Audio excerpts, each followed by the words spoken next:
सारी जिंदगी बाद अज दुनिया ते होंदे ने। इस गल दे उत्ते थोड़े जिहा विचार सांझे करनगे मास्टर मुहम्मद यूसुफ साहब। ये भी मिर्जे साहबां दे और इन्होंने बेशुमार किताबां जिहड़ियां ने सूफी अजमत दियां नूं तरतीब दिता और इस गल नूं बड़ा समझदे ने। और यकीन करो मैं पहली बार वेख्या कि इन्ना मिट के गाना, इन्ना मिट के समझाना नवीं जनरेशन वास्ते, नवीं साडी पौध वास्ते असीं ये सारा करने पै कि पता लगे साडे वडके जिहड़े ने किवें सन और किन्ने मेहनत करके। इस तरह के नायाब लोग जिहड़े ने बहुत घट लोग ने। बाबा जी अकरम वर्गे जिन्हां ने सानू दस्सिया कि मिर्जा साहबां सस्सी पुन्नू। असीं इंशाअल्लाह यह सिलसिला जारी रखांगे। दरखास्त करांगा मास्टर यूसुफ साहब अगे कि जिहड़ी गलबात पिछे साडी हो गई है, ये गलबात दे बारे गलबात थोड़ी जी करके तो फिर अगों की होना है वो गलबात सानू दसणगे। ये भाई असगर होरां दास्तान सुना रहे ने ना, जिहड़ी कि साहिबा मिर्जे दी है कि इन्हां नूं बहुत जिथों तोड़ के ना लिआंदी है ते जिवें उन्हां तफसीर कीती ओहदी कि वो तफसीर हर बंदे दे बस दा रोग ने। दूजे नंबर ते कि जिहड़े शायर दा कलाम पढ़दे ने उस शायर दे उत्ते मैं आप लिखिया वे की है कि इस शायर के कलाम के उत्ते इस शायर का मकाम की है। बड़े शायर ने सब आपो अपने मकाम ते आला ने, सब का आपो अपना प्रवाज आपो अपनी। मियाँ साहब होए ने खड़ी शरीफ च, वारिस शाह ही होए ने उन्हें खरास जुते ने। लेकिन दायम साहब के मुतलक मैं लिखिया, दायम साहब किताबां दे अलख लाए। अलख लफज है हिंदी का, जिथे खीर किसी चीज़ की हो जाए ना उथे जाके तो ये लफज लाई जाए। दायम साहब किताबां दे अलख लाए, एडा होर दा फहम अदराक भी नहीं। जिमें दिल आया दबी गया उवें कोई उस नूं सकिया ठाक भी नहीं। पर ओहदे सामने असीं माल गड्डियां कीता ओहदा मुकाबला डाक भी नहीं। पर भांडे सोहनी घमियारी दे भन्नण लग्या दिता हूं जवान खड़ाक भी नहीं। ते दायम साहब एक ऐसे शायर ने कि जिन्हां दे मतलब किसे की हर एक ने लिखिया वे। ते मैं भी ये चीज़ की राय देना वा कि रदीफ काफिए दायम साहब के अगे हथ खलो के खलोते हैं। सारिया शायरों ने रदीफ काफिए वास्ते अपनी अकल ला के अपना जोर ला के रदीफ काफिए बनाए ने।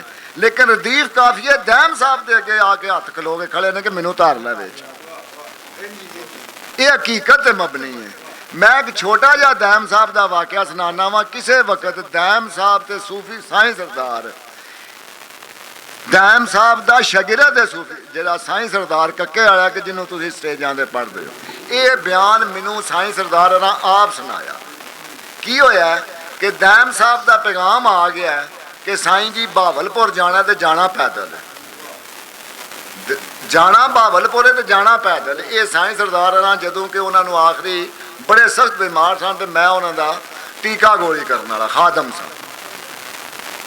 जो दायम साहब हुक्म सुनाया कि भाई सरदार आना ही उत्थे वासू पिंड, क्योंकि आपका पिंड वासू है मंडी बहावलदीन, उत्थे गए ने। उतों पैदल दोवे जवान, लंबी कहानी है मैं छोटी जी मुख्तसर करना क्योंकि मेरी सरकार का टाइम ना जाया हो।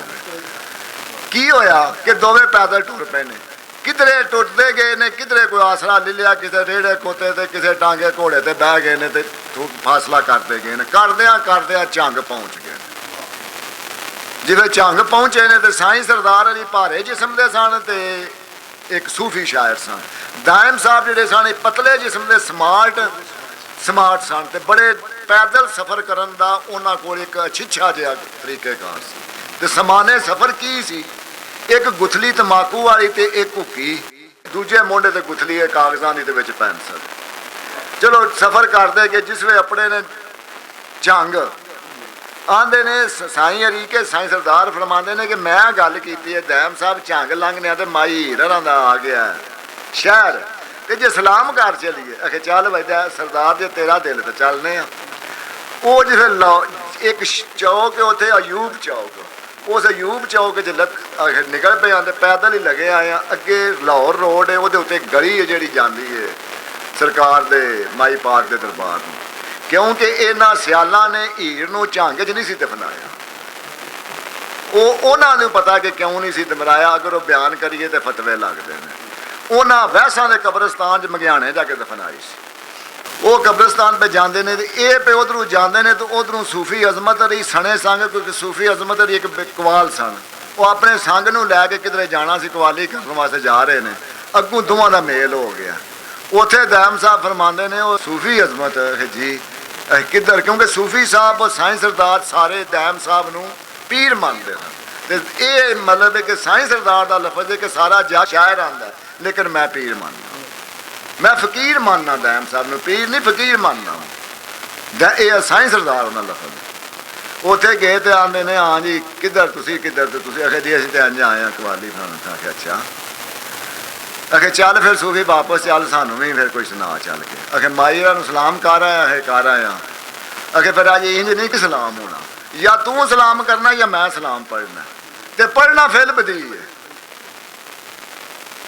ਉੱਥੋਂ ਇੱਕ ਕਿੱਲਾ ਪੈਂਦਾ ਅੱਗੇ ਜੀ ਜਾਂਦਿਆਂ ਨੂੰ ਸਲਾਮ ਕਰਨ ਲੱਗੇ ਨੇ, ਤੇ ਉੱਥੇ ਸੂਫੀ ਹਰਾਂ ਨੇ ਕਲਾਮ ਪੜ੍ਹਿਆ ਜਿਹੜਾ ਮਾਜਰਾਂ ਨੂੰ ਸਲਾਮ ਕੀਤਾ।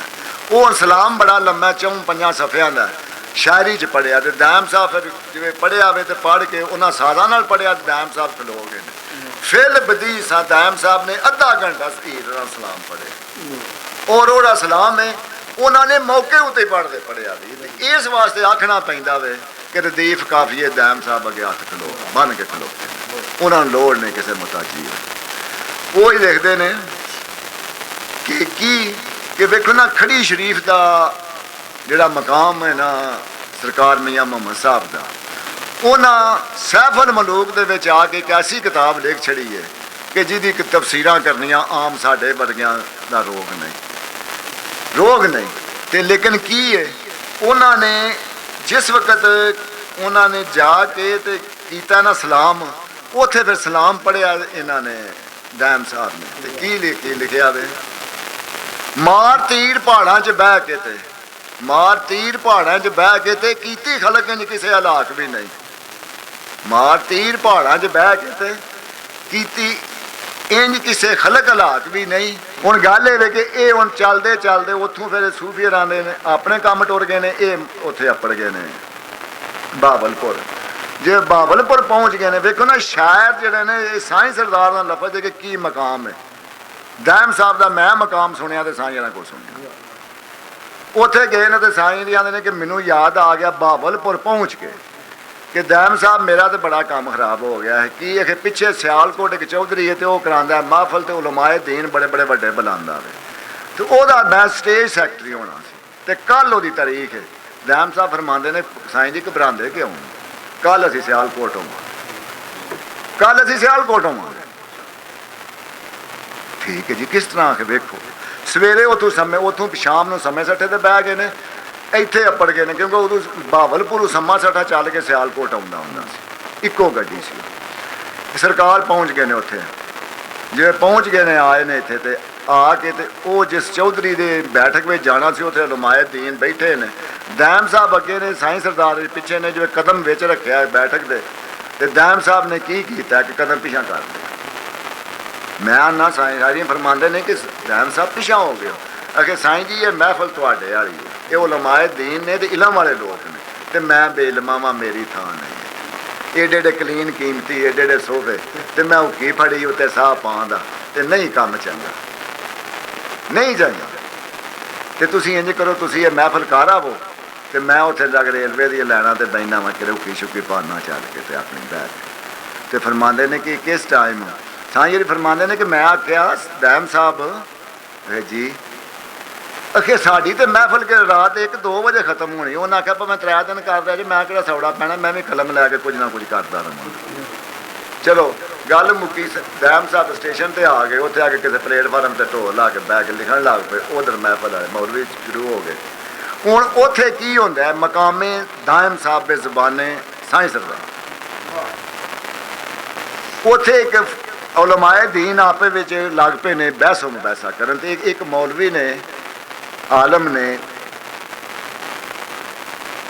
ਇਹ ਸਵਾਲ ਕੀਤਾ ਕਿ ਜਿਹੜਾ ਅੱਜ ਮੇਰੇ ਸਵਾਲ ਦਾ ਜਵਾਬ ਦੇਦਾ ਉਹ ਸਟੇਜ ਤੇ ਜਾਏਗਾ, ਕਿਉਂਕਿ ਜਿਹੜਾ ਕਲਾਮ ਪੜ੍ਹਦੇ ਨੇ ਦੈਮ ਸਾਹਿਬ ਦਾ ਵੀ ਪੜ੍ਹਦੇ ਨੇ, ਉਸ ਸ਼ਾਇਰ ਦਾ ਮਕਾਮ ਕੀ, ਇੱਕ ਦਾਨਸ਼ਵਰ ਦੀ ਸੁਖਨਵਰ ਦੀ ਜ਼ਬਾਨੀ। ਉਹ ਕੀ ਫਰਮਾਉਂਦੇ ਨੇ ਕਿ ਇੱਕ ਮੌਲਵੀ ਸਾਹਿਬ ਫਰਮਾਇਆ ਕਿ ਮੈਂ ਇਹ ਸਵਾਲ ਦਾ ਜਵਾਬ ਦੇਦਾ ਸਟੇਜ ਤੇ ਜਾਏਗਾ, ਜਿਹੜਾ ਸਵਾਲ ਦਾ ਜਵਾਬ ਨਾ ਦੇ ਸਟੇਜ ਤੇ ਨਾ ਜਾਏਗਾ। ਉਹਨਾਂ ਦਾ ਕਾਰਵਾਈ ਸਵਾਲ, ਲੇਕਿਨ ਸਵਾਲ ਸ਼ਰੀ ਹੋਣਾ, ਟਕਾ ਸਲਾਹ ਨਹੀਂ ਕੋ ਹੋਣਾ ਕੋਈ ਝਟਕਾ। ਉਹ ਮੌਲਵੀ ਸਾਹਿਬ ਸਵਾਲ ਕੀਤਾ ਕਿ ਰੱਬ ਕਾਦਰ ਇੱਕ ਨਹੀਂ, रब कादर है कि नहीं? अगर रब कादर है तो फिर एक मदीने वाला मुहम्मद और बना के बना, एक मदीने वाला मुहम्मद और बना। हूँ जो सवाल का हिस्सा पहला दो ही सही सवाल है कि रब कादर है कि नहीं। सारे आख्या जी रब कादर है। कादर की सिफत है कि जो चाहे सो कर। वार जात कादर है अल्लाह ताला दी कि जो चाहे सो कर। सारे आख्या जी कादर है। उन्हें आख्या जे कादर है फिर मदीने वाला मुहम्मद और बना। साइयां की जबान है कि सारे आलमे दीन असर की अजान तो बाद बहस शुरू हुई है, शाम की अजान हो जवाब नहीं दे सके। वो चौधरी आ जाना जिस बंदे वो महफिल उन्हें आलमे दीन उलमाए दीन बड़े बड़े रुपये दे के लिया दूरों बुलाए ने, बड़े बड़े कराची पेशावर तो की फरमाते ने। चौधरी फरमाया कि भाई दसो लेट कर दो साईं सरदार जी स्टेज ते चलो चल के। उन्हें आख्या जी इतने मसला बन गया। उन्हें आख्या की मसला है कि यह मौलवी साहब सवाल किया कि जोड़ा मेरे सवाल का जवाब दे तो स्टेज पर जाए, नहीं तो उस स्टेज पर नहीं जाना। उन्हें आख्या उन्हें चौधरी आख्या क्या जो सवाल है वह शरी है या कि गैर शरी है जो कसला है? उन्हें आख्या जी शरा दे। सारे मौलवी क्या शरी सवाल तो तुम जवाब नहीं आया तो तुम्हें जवाब नहीं आया तो तुम स्टेज पर जाके की करना? तुम पैसे दो छिलो मेरिया तो घर करो जाओ। मसला बन गया। साईं आते ने मैं भी अपना देखो ना साईं बड़े बड़े सुख नवार ने साईं सरदार आप आख्या कि मैं सारा जोर ला लिया मेरी भी अकल जवाब नहीं। मैं जो परेशान सारे हो गए भाई काम ही खराब महफिल ही जाती रही हूँ कला मौलवी तो असी दूजे की करी। आखिर मेरी अकल च आउंदा कि मैं सरकार डैम साहब को जावां। आंदे ने सारे मौलवी बैठे रहे जे मैं 5 मिनटां च आया। मैं गया तो वेख्या डैम साहब प्लेटफार्म दी कुछ लाइनां ऐसियां होंदियां ने जिन्हां ते कदी नहीं गड्डी आई, उत्थे घाह ही जम्मिया होंदा। उत्थे प्लेटफार्म दे नाल लाई है ढो ते भुक्की पाई अपनी ते कलम नाल अपने कागज़ रखे ते लिख देने। मैं गया मैनू वेख के आने सरदार जल्दी आ गया तू तो रात 12 बजे मुकनी मुका भी ली जी शामों शाम। अगर जी मुकनी की है मसला बन गया है कर की मसला बन गया। अगर मैं मसला बयान किया जे बयान किया तो आप सरकार अखे उठे ने कागज़ इधर जा पे ने हुक्की पुनः रुड़ गई तो कंबे ने जोर ना थर थर। वो आख्या ने वो सरदार तेन इन्ना भी नहीं पता लगा वो तो काफर है, वो काफर है। वो तुम्हें सवाल नहीं समझ आई को तो काफर है। काफर कुफर का फतवा ला के उन्होंने लितर मारो जाके। आप गुस्से नाल उठ के टुर पे ने बड़े तेज टुरते हैं। डैम साहब मैं कहना देखे ने कि बड़े ही तेज टुरते हैं। साईं सरदार ने मगरू की भी फड़ी कागज़ कूगज़ कट्ठे करके मैं फिर दौड़िया भजिया मैं भज के मरू रहा मैं जिस कमरे में जान लगे उन्हें आख्या कलीन बड़े आला ने सोफे बड़े आला ने मेरे काबल नहीं कि मैं जुत्ती लैके चढ़ा मैं पिछा हटाया। उन्होंने सोफे ने साढ़े जुत्तियां छड़ गए अंदर लगे गए जाके वो सोफे उत्ते बह गए। वो दूजिया आख्या उन्हें कड्डो केड़ा मतलब एक लफज गाल जी उन्होंने जबान होंगी सी फलान थो करावे कड्डो केड़ा मौलवी जे इधर काफर को कड्डो इधर। वो दूजिया मौलवी आख्या कि साईं जी ये की लैंदा जे बेदाता ये वो इनू अकल तमीज ही को नहीं बोलन दी। उन्हें आख्या जरा मकाम ते रवो जिडे जिडे है वो जिन्हें जिन्हें है वो उन्हें रवो तुम जवाब दे सुनो की करते हैं। ये डैम साहब ने बस उसवा गया आप बह गए ने। उन्हें आख्या हाँ जी करो गल की बड़ा मसला हल नहीं पे होंगे। आखे जी ए सवाल है जी ये सवाल का जवाब तुम किसी मौलवी ने नहीं जवाब आया। आखे जी नहीं आया। उन्हें आख्या कि लिया मौलवी केड़ा है उन्होंने आखो मेरे तो सवाल कर।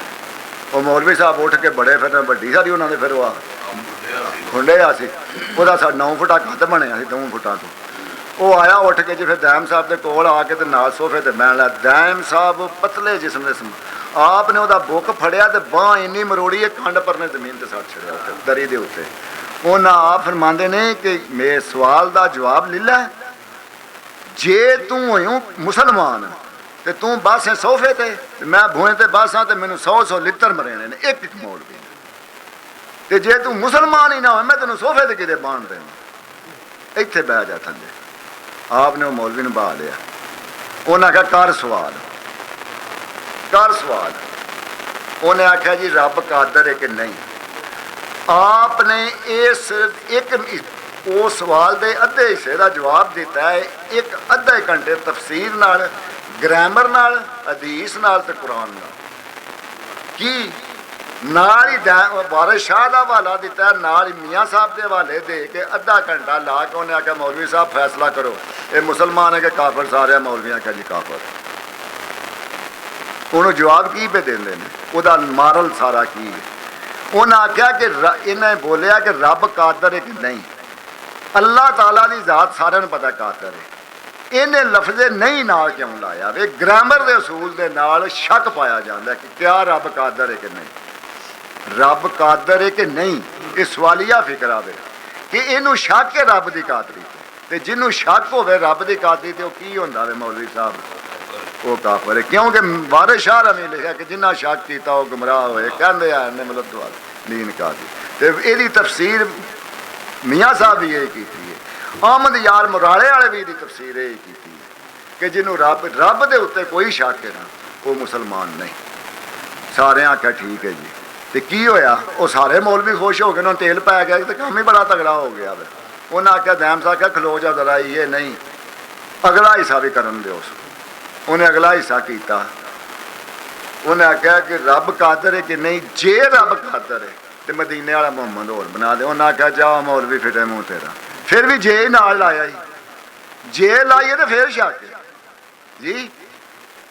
ਉਹਨਾਂ ਆਪ ਫਰਮਾਉਂਦੇ ਨੇ ਕਿ ਹੁਣ ਮੌਲਵੀ ਦੋਵਾਂ ਹਿੱਸਿਆਂ ਵਿੱਚ ਮੌਲਵੀ ਸਾਹਿਬ ਕੀ ਫੈਸਲਾ? ਉਹਨਾਂ ਆਖਿਆ ਜੀ ਇਹ ਬਿਲਕੁਲ ਹੀ ਮੁਸਲਮਾਨ ਹੈ। ਉਹਨਾਂ ਆਖਿਆ ਚਲੋ ਉਹ ਇਹ ਤਾਂ ਗੱਲ ਨਾ ਪਵੇ ਤੇ ਮਗਰੋਂ ਜੋ ਮਰਜ਼ੀ ਕਰੇ ਮੈਨੂੰ ਜਾਣ ਲੈਣ ਦੇ। ਅਖੇ ਕੀ? ਉਹਨਾਂ ਆਖਿਆ ਉਹ ਮੇਰਿਆ ਨੇਕ ਬਖਤਾ ਬੰਦਿਆ ਕਿ ਸੀਗੇ ਨਬੀ ਦੋਵਾਂ ਵਿੱਚ ਤੂੰ ਸ਼ੱਕ ਕਰ ਗਿਆ ਮੈਂ, ਲੇਕਿਨ ਤੈਨੂੰ ਇਹ ਨਹੀਂ ਪਤਾ ਤੂੰ ਇੰਨਾ ਕਰ ਉਹ ਤੇ ਜ਼ਾਤ ਹੈ ਮਦੀਨੇ ਵਾਲੀ ਤੇ ਬੜੀ ਤਾਜਦਾਰ ਹੈ, ਉਹਦੀ ਕੋਈ ਕਿਸੇ ਬੰਦੇ ਸਾਡੇ ਵੱਸ ਦਾ ਰੋਗ ਹੀ ਨਹੀਂ ਕਿ ਅਸੀਂ ਅੱਲਾਹ ਨੂੰ ਤੇ ਅੱਲਾਹ ਸਮਝਣਾ, ਅਸੀਂ ਉਹਦੀਆਂ ਤਕੀਕਾਂ ਨੂੰ ਵੇਖ ਕੇ ਤਾਂ ਸਮਝ ਸਕਣਾ ਕਿ ਰੱਬ ਅਸਾਂ ਇੰਨੀ ਤਾਕਤ ਨਹੀਂ, ਲੇਕਿਨ ਅਸੀਂ ਮਦੀਨੇ ਵਾਲੇ ਨੂੰ ਵੀ ਪੂਰਾ ਨਹੀਂ ਸਮਝ ਸਕਦੇ ਕਿ ਉਹਦਾ ਕਿੰਨਾ ਕੁ ਮਕਾਮ ਹੈ, ਉਹਦਾ ਕਿੰਨਾ ਕੁ ਮਦੀਨੇ ਵਾਲੇ ਦਾ ਮਕਾਮ ਹੈ। ਤੇ ਇੱਕ ਗੱਲ ਹੈ, ਤੂੰ ਆਖ ਰੱਬ ਝੂਠ ਬੋਲ ਸਕਦਾ ਤੇ ਤੈਨੂੰ ਮਦੀਨੇ ਵਾਲਾ ਮੁਹੰਮਦ ਮੈਂ ਬਣਾ ਦੇਣਾ। ਤੂੰ ਆਖ ਰੱਬ ਝੂਠ ਬੋਲ ਸਕਦਾ ਵੇ ਤੇ ਤੈਨੂੰ ਮਦੀਨੇ ਵਾਲਾ ਮੁਹੰਮਦ ਮੈਂ ਬਣਾ ਦੇਣਾ। ਉਹ ਉਸਤਾਦਦਾਰ ਮਦੀਨੇ ਵਾਲੀ ਦੀ ਤਾਕਤ ਹੀ ਬੜੀ ਹੈ। ਉਹਨੇ ਆਖਿਆ ਜੀ ਗੱਲ ਇਹ ਵੇ ਕਿ ਤੂੰ ਆਖ ਛੱਡ ਕਿ ਰੱਬ ਝੂਠ ਬੋਲ ਸਕਦਾ ਤੇ ਮੈਂ ਤੈਨੂੰ ਮੁਹੰਮਦ ਬਣਾ ਦੇਣਾ। ਉਹਨੇ ਆਖਿਆ ਕਿਸ ਤਰ੍ਹਾਂ? ਨਹੀਂ ਰੱਬ ਝੂਠ ਬੋਲ ਸਕਦਾ। ਅਖੇ ਅੱਛਾ, ਤੇ ਫਿਰ ਰੱਬ ਕੁਰਾਨ ਵਿੱਚ ਕਹਿ ਛੜਿਆ ਕਿ ਖਾਤਮੁਨ ਨਬੀਯੀਨ। ਜਵਾਬ ਮੌਲਵੀ ਹੋਇਆ ਇੰਨਾ ਹੀ ਸਾਰਾ, ਰੱਬ ਆਖ ਛੜਿਆ ਖਾਤਮੁਨ ਨਬੀਯੀਨ। ਤੇ ਜਦੋਂ ਰੱਬ ਖਾਤਮੁਨ ਨਬੀਯੀਨ ਆਖ ਛੜਿਆ ਵੇ ਨਬੂਵਤ ਖਤਮ ਇਹਦੇ ਤੇ, ਅੱਗੋਂ ਨਬੀ ਨਹੀਂ ਬਣ ਸਕਦਾ। ਰੱਬ ਕਾਦਰ, ਰੱਬ ਕਾਦਰ, ਇਹ ਮਕਾਮੇ ਦੈਮ ਸਾਹਿਬ ਜਿਸ ਬੰਦੇ ਦਾ ਕਲਾਮ ਪੜ੍ਹ ਰਿਹਾ ਸਰਕਾਰ। ਕਿਆ ਬਾਤ ਹੈ ਜੀ।